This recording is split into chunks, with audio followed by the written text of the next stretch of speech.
Hello दोस्तों, कैसे हैं आप लोग। आज एक खास विषय पर वीडियो लेकर के आपके बीच आपके अपने YouTube चैनल SM इंस्टीट्यूट पर उपस्थित हूं। जैसा कि लगातार पार्ट भौतिक विज्ञान के आ रहे हैं, MCQ प्रश्नों के बहुत महत्वपूर्ण श्रृंखलाएं चल रही है, तो इसका पार्ट 4 लेकर के आज संडे का दिन है, बोर्ड परीक्षा काफी नजदीक है, काफी बेहतर प्रदर्शन आपका हो, बिना समय गंवाए चलते हैं पहले प्रश्न की ओर। दो लेंस जिनकी शक्तियां 4 डायोप्टर और -2 डायोप्टर है संपर्क में रखे हैं। बहुत महत्वपूर्ण न्यूमेरिकल की श्रृंखला है, बहुत महत्वपूर्ण भौतिक विज्ञान के ये भौतिक प्रश्न है। ज्यादातर उम्मीद की जा सकती है कि ज्यादा से ज्यादा प्रश्न यहाँ से जरूर एग्जाम में आएंगे, बिल्कुल निश्चित तौर पर आने वाले हैं दोस्तों। तो आइए चलते हैं पहले प्रश्न की ओर।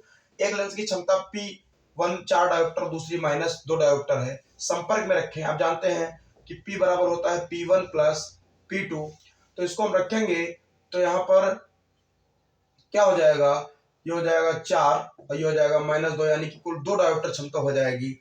और जब फार्मूला होगा P बराबर 1/F, डायोप्टर में 100/F यहाँ पर, तो 100/F का मान कितना है दोस्तों, 2 यहाँ पर रखेंगे, ठीक है। तो सॉरी, F इधर जाएगा, P इसके नीचे आएगा, तो 2P का मान 2 रखेंगे, तो ये आएगा 50 सेंटीमीटर दोस्तों आ जाएगा। तो विकल्प हमारा कौन सा सही हो जाएगा, 100 सेंटीमीटर, 50 सेंटीमीटर, 75 और 25। तो ऑप्शन नंबर हमारा 2 सही हो जाएगा दोस्तों। काफी महत्वपूर्ण श्रृंखला है, बहुत ध्यान से चलते हैं, अगले प्रश्न बिना समय गंवाए, बिना टाइम गंवाए। वीडियो लंबा नहीं होगा लेकिन बहुत उपयोगी होने वाला दोस्तों। तो देखिए, एक प्रिज्म के लिए अल्पतम विचलन कोण 30 अंश है।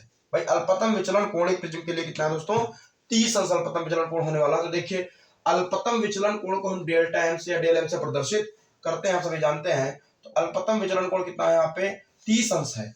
और प्रिज्म कोण ए कितना है यहाँ पे, 60 अंश है। तो हमें प्रिज्म का अपवर्तनांक n निकालना है। आप जानते हैं कि प्रिज्म का अपवर्तनांक फार्मूला होता है sin a plus delta m by 2 upon sin a by 2 होता है। तो इसमें क्या हमको वैल्यू रखनी है, बहुत आसानी से समझ जाएंगे इसको, केवल हमको इसमें वैल्यू रखनी होती है और आसानी से इसको हम कर पाएंगे। तो यहाँ पे देखिए भाई, साइन ए की वैल्यू कितनी है 60, डेल्टा एम की वैल्यू कितनी है 30/2 और नीचे साइन ए की वैल्यू कितनी है 60/2। तो यहाँ देखिए भाई, 60 और 30, 60 और 30 90, 90/2 45, तो साइन 45 डिग्री। और यहाँ पे क्या हो जाएगा, साइन ये कटेगा तो साइन 30 अंश। तो जैसा कि आप जानते हैं साइन 45 का मान होता है 1/√2 और साइन 30 का मान होता है 1/2। ये 2 जाएगा ऊपर, ये 2 जो ऊपर जाएगा दोस्तों, तो यहाँ क्या हो जाएगा, यहाँ हो जाएगा 2/√2, ठीक है, या इसको हम √2 भी लिख सकते हैं। तो आइए दोस्तों देखते हैं कौन सा विकल्प हमारा सही है। पहला विकल्प गलत है, दूसरा विकल्प सही है और दूसरा विकल्प भी हमारा सही हो गया दोस्तों। और अच्छा प्रश्न है, इस टाइप से क्वेश्चन परीक्षा में बनते हैं। अन्य यहाँ पर कोण बदल दिए जाएंगे और मान ऐसे रखा जाएगा। आगे चलते हैं, यदि व्यतिकरण करने वाली 2 तरंगों की तीव्रताओं का अनुपात 16:3 है। दोस्तों अगले प्रश्न की ओर चलते हैं। अब लोग देखते रहिए, जहां समझ में नहीं आएगा आप फिर समझाया जाएगा, कमेंट करेंगे यूट्यूब पे, आप कमेंट बॉक्स में लिख करके आप बताएंगे। तो देखिए, तीव्रताओं का अनुपात दिया है I1/I2, दिया गया है हमारा 16:9। आप जानते हैं कि तीव्रता जो है आयाम के वर्ग के समानुपाती होती है, या इसको हम ऐसे लिख सकते हैं I1 बराबर k1², I2 बराबर k2²।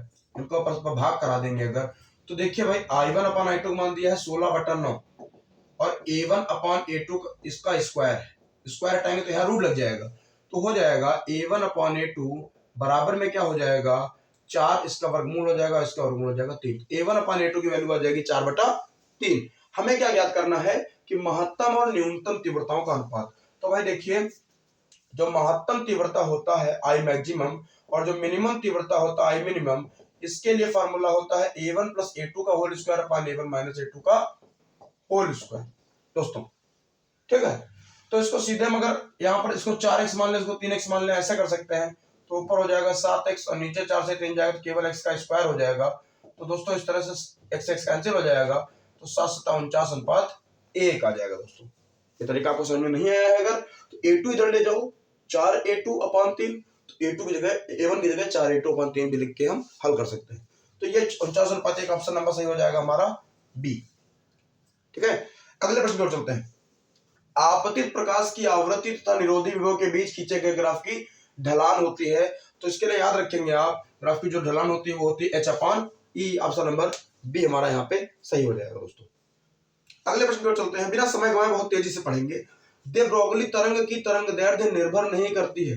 अब देखिए, दे ब्रोगली तरंग की जो तरंग दैर्ध्य है, इसका सूत्र आप जानते हैं क्या होता है, लैम्डा बराबर h/mv।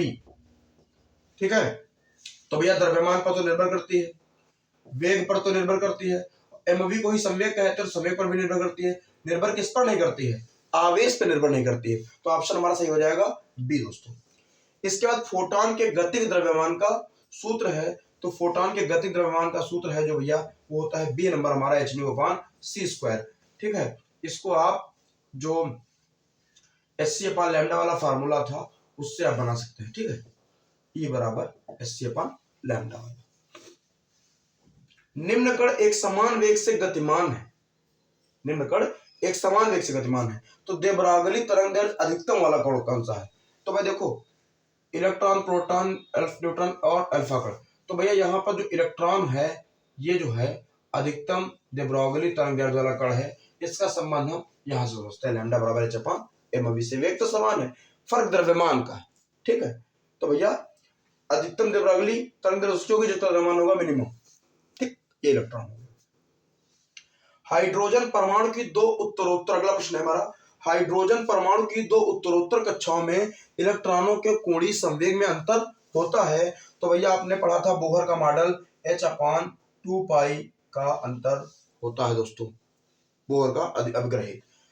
हाइड्रोजन परमाणु की आयनन ऊर्जा का मान, दोस्तों आयनन ऊर्जा का मान जो होता है वो होता है 13.6 इलेक्ट्रॉन वोल्ट प्लस का, माइनस का नहीं होगा यहाँ पर, माइनस प्लस का 13.6 इलेक्ट्रॉन वोल्ट होता है हाइड्रोजन परमाणु की आयनन ऊर्जा का मान।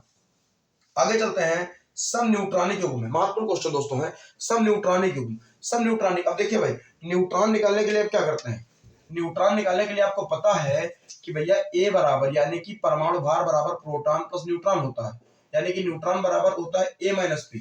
अब भैया पी कैसे जानेंगे, तो भैया जो परमाणु क्रमांक होता है वही इलेक्ट्रॉन होता है, वही प्रोटॉन होता है। ठीक है ना, तो भैया जो प्रोटॉन होता है वही उसका क्रमांक है। जैसे यहाँ पर 14 से 6 घटाओगे तो 8 बचेगा, और 13 से 7 घटाओ 6 बचेगा, तो 8 और 6, तो ये वाला विकल्प हमारा गलत है। ठीक है, सम न्यूट्रॉनिक कह रहा, अर्थात दोनों में क्या होना चाहिए, न्यूट्रॉनों की संख्या समान होनी चाहिए। यहाँ 14 से 6 जाएगा तो 8, और 16 से 8 जाएगा तो 8, 8 का 8। देखिए ये विकल्प सही लग रहा है, लेकिन आगे देखते हैं, 14 से 6 गया तो 8, और 14 से 7 गया तो 7, ये विकल्प गलत है भाई। और 14 से 6 गया तो 8, और 17 से 8 गया तो 9, ये विकल्प भी हमारा गलत है। इसका मतलब विकल्प हमारा कौन सा सही हो जाएगा दोस्तों, 8। बहुत आसानी से समझ लीजिए, अगर ये समझ में नहीं आता है तो ये समझिए केवल, इस परमाणु भार से परमाणु क्रमांकों को घटाइए, परमाणु भार से क्रमांक को घटाइए, बराबर आ गया, हो गया सम न्यूट्रॉनिक दोस्तों। ठीक, परिभाषा क्या है कि न्यूट्रॉनों की संख्या समान हो, सम न्यूट्रॉनिक कहलाते हैं। सूर्य की विकिरण ऊर्जा का स्रोत है दोस्तों, तो सूर्य की जो विकिरण ऊर्जा है उसका जो स्रोत है दोस्तों वो है हमारा नाभिकीय संलयन, नाभिकीय संलयन। ठीक है, छोटे छोटे नाभिक मिलकर भारी नाभिक का निर्माण करते हैं, नाभिकीय संलयन कहलाता है। एक एएमयू के तुल्य ऊर्जा है, एक एएमयू के तुल्य ऊर्जा दोस्तों होती है 931 MeV होती है। विकल्प पे ध्यान देंगे, 931, 913 मिलते जुलते विकल्प आएंगे तो परीक्षा में आपको थोड़ा कंफ्यूज कर सकते हैं। ठीक है, एक एएमयू के तुल्य ऊर्जा है। अगला क्वेश्चन है, 0 केल्विन ताप पर शुद्ध अर्धचालक है। तो 0 केल्विन ताप पर जो शुद्ध अर्धचालक है वो विद्युत रोधी होता है। ठीक है, तो 0 केल्विन ताप पर जो शुद्ध अर्धचालक है वो विद्युत रोधी होता है। तो ये काफी महत्वपूर्ण प्रश्नों की श्रृंखला है, लगातार जुड़े रहिए, वॉच करते रहिए हमारा यूट्यूब चैनल, और जो भी सुझाव हो आप यूट्यूब पे कमेंट करें, नहीं तो हमारे पर्सनल व्हाट्सएप नंबर 7783929572 पे भी आप लिख सकते हैं, अपनी समस्या को भी लिख सकते हैं। बहुत बहुत धन्यवाद, जय हिंद दोस्तों।